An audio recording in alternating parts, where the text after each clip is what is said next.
Fala galerinha, tudo bem?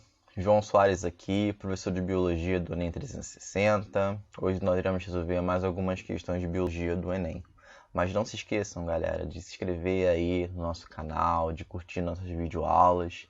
Quem quiser também pode me encontrar no Instagram, pode me seguir lá. Vocês vão encontrar algumas postagens de Biologia e a resolução de outras questões. Vamos lá? Hoje nós vamos falar sobre tópicos em saúde no Enem. É um tema que envolve parasitologia, algumas doenças e algumas medidas profiláticas dessas doenças. É importante a gente falar sobre esse assunto aqui, porque 9% das questões de biologia são relacionadas à saúde. Então vamos começar. Escolhi uma questão do Enem 2015, tá? Que fala um pouquinho sobre virologia. Vamos ler juntos ali.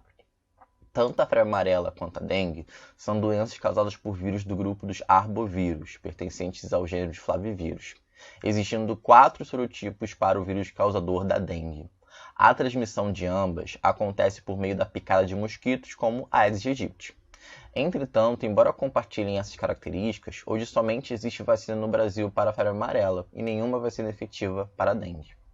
Esse fato pode ser atribuído a: letra A, a maior taxa de mutação do vírus da febre amarela do que do vírus da dengue. B, alta variabilidade antigênica do vírus da dengue em relação ao vírus da febre amarela. C, menor adaptação do vírus da dengue à população humana do que do vírus da febre amarela. D, presença de 2 tipos de ácidos nucleicos do vírus da dengue e somente um tipo de vírus da febre amarela. Ou E, baixa capacidade de indução da resposta imunológica pelo vírus da dengue em relação ao da febre amarela. Bom, vamos lá. Como eu falei, essa questão fala um pouquinho sobre virologia, né? Então, antes de a gente falar especificamente sobre os vírus da dengue e da febre amarela, vamos relembrar o que é um vírus. Bom, o vírus ele é um organismo que ele é acelular, ou seja, ele não é constituído por uma estrutura celular. Ele é formado por um tipo de material genético, pode ser de DNA ou RNA. O citomegalovírus é uma exceção, porque ele pode ter os 2 tipos de material genético, mas no caso da dengue e da febre amarela, ambos são vírus com material genético de RNA. Esse material genético de RNA ele está aqui protegido, por esse envoltório proteico, que a gente chama de capsídeo, e que, por sua vez, está envolvido por essa estrutura membranosa chamada de envelope viral. Existem vírus que possuem envelope e outros vírus que não possuem envelope. No caso do vírus da dengue e da febre amarela, eles são vírus envelopados. Então, capsídeo, envelope. Show. E com relação especificamente à febre amarela, como o enunciado já falou, ela é uma arbovirose, ele é um arbovírus, ou seja, transmitido por um inseto, por um mosquito. Na região silvestre, nós temos 2 gêneros responsáveis pela transmissão desse vírus, que é o Haemococcus e o Sabete. E o Aedes aegypti, ele é o vírus responsável pela transmissão na área urbana. É uma doença que tem, sim, uma medida profilática muito importante, que é a vacina.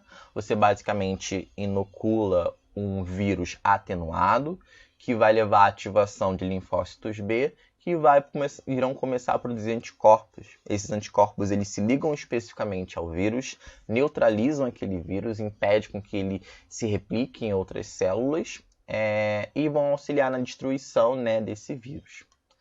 Na dengue também, ela é uma arbovirose também, ela é transmitida pela Aedes aegypti, mas diferente da febre amarela, a dengue possui 4 sorotipos de vírus no Brasil. Ou seja, existe uma diversidade genética muito grande ali que separa esses vírus da dengue em 4 grupos, 4 subtipos. E essa variação, essa diversidade genética,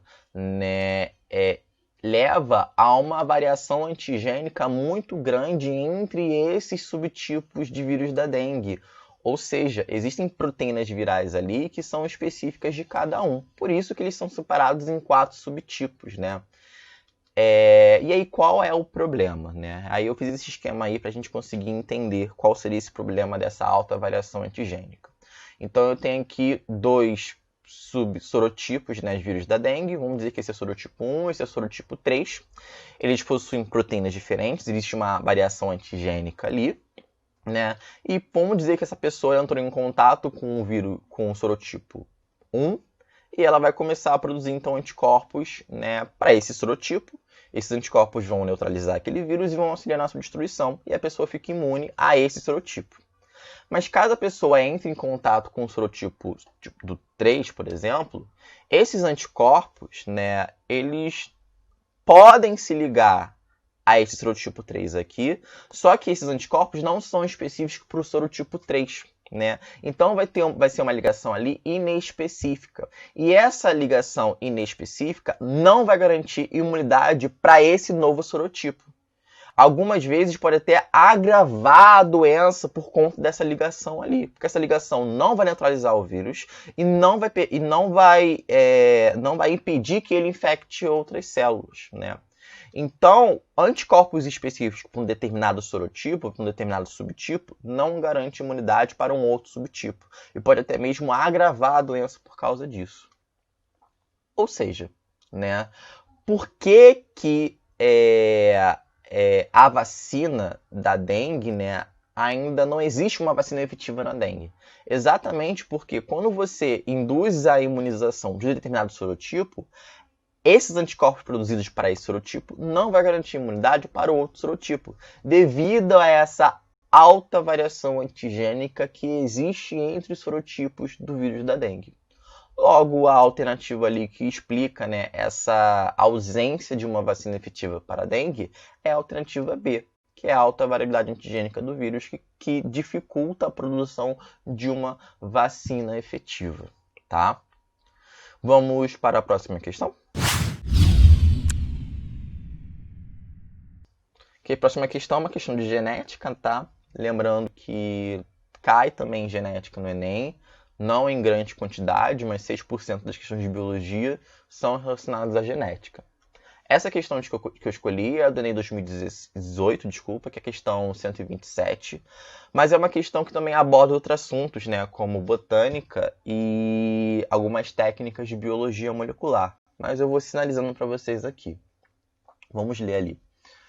Considere em um fragmento ambiental uma árvore matriz, com frutos êmeo, e outras 5 que produziram flores e são apenas doadores de pólen, ADP1, DP2, DP3, DP4, DP5.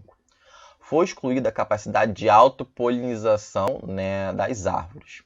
Os genótipos da matriz, da semente e das prováveis fontes de pólen foram obtidas pela análise de 2 locus, locus A e locus B, que são as regiões do cromossomo, tá?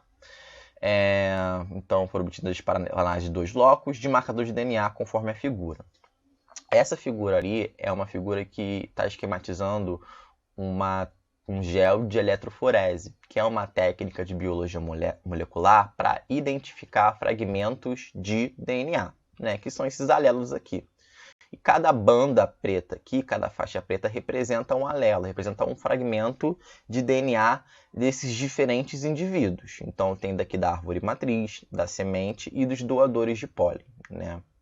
E aí vocês percebam que alguns fragmentos de DNA são iguais, são os mesmos. Por exemplo, esse fragmento de DNA aqui é igual ao que tem na semente, né? E já vou explicar o que isso quer dizer. Vamos continuar a olhar a questão, a pergunta ali embaixo. A progênie S1, né, a semente, recebeu pólen de qual doadora? E nós temos as alternativas ali que são os doadores de pólen. Ou seja, analisando esse esquema de gel de eletroforese, eu tenho que saber da onde vieram esses fragmentos de DNA aqui presente na semente, ou seja, de quem ele herdou esses fragmentos, né? Vamos tentar primeiro entender melhor do que essa questão está falando. Então essa questão está falando que teve uma árvore ali, que é a árvore matriz, que tinha flores com um gameta lá feminino, né, o óvulo. E esse gameta feminino, ele foi fecundado por um gameta masculino. E esse gameta masculino pode ter vindo de diferentes grãos de pólen, né? Pode ser o grão de pólen dessa primeira doadora ou de outras doadoras. E eu tenho que descobrir quem então foi a árvore doadora analisando aquele gel de eletroforese. E aí, quando acontece, então, a polinização, né, o grão de pólen aqui dessa árvore doadora chega aqui na flor da árvore matriz, o gameta masculino vai fecundar com o gameta feminino. E aí a semente vai receber DNA de ambas as partes, né? Então, todos aqueles genes, aqueles fragmentos de DNA que foram esquematizados ali no geoeletroforese, eles foram herdados pelo gameta feminino da árvore matriz e pelo gameta masculino da árvore doadora de pólen. Então, eu tenho que saber quem herdou aqueles genes. E aí a gente vai analisar, então, esses fragmentos de DNA aqui da semente, né? Onde está presente o embrião. Lembrando que esse embrião foi formado pelo gameta feminino da árvore matriz e o gameta masculino de uma dessas doadoras de pólen. Vamos olhar esse primeiro fragmento aqui. Esse fragmento de DNA, ele é igual ao fragmento de DNA da árvore matriz e também é igual ao fragmento de DNA da doadora de pólen número 3. Então, um desses dois transmitiu esse gene para a semente. Então, a árvore matriz, é claro que é ela que recebeu o grão de pólen, mas a DP3, né, pode ser uma das doadoras, né, desse gene aqui. Né? Então, a DP3 pode ser uma das doadoras. Vamos olhar para esse segundo fragmento aqui. Esse segundo fragmento não está presente na árvore matriz. Então, esse não foi herdado pela árvore matriz. Mas pode ter sido herdado pela doadora de pólen número 2 ou número 3. Então, ó, a gente já pode descartar, então, a DP3.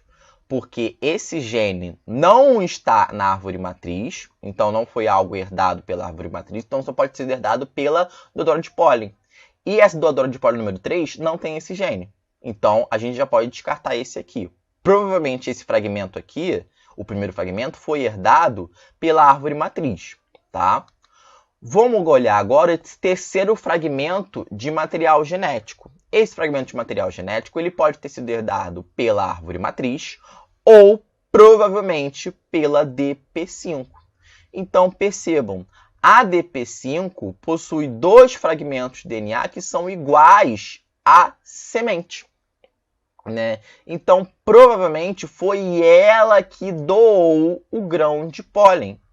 Tá? Visto que ela possui fragmentos de DNA que também estão presentes na semente. Ou seja, o gameta masculino desse grão de pólen aqui que fecundou o gameta feminino da árvore matriz.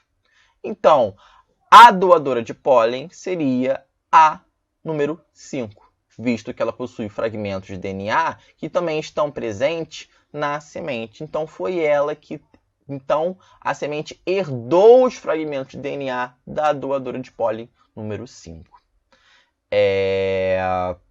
Então, a gente fecha, né, essa nossa aula, né? E aí, não se esqueçam de curtir nossos vídeos, de compartilhar nossas aulas, galera. Quem quiser deixar comentários aqui, alguma avaliação sobre essa questão, alguma dúvida sobre essa questão, pode escrever aí, que depois a gente responde. Bom, galerinha, beijos, até a próxima.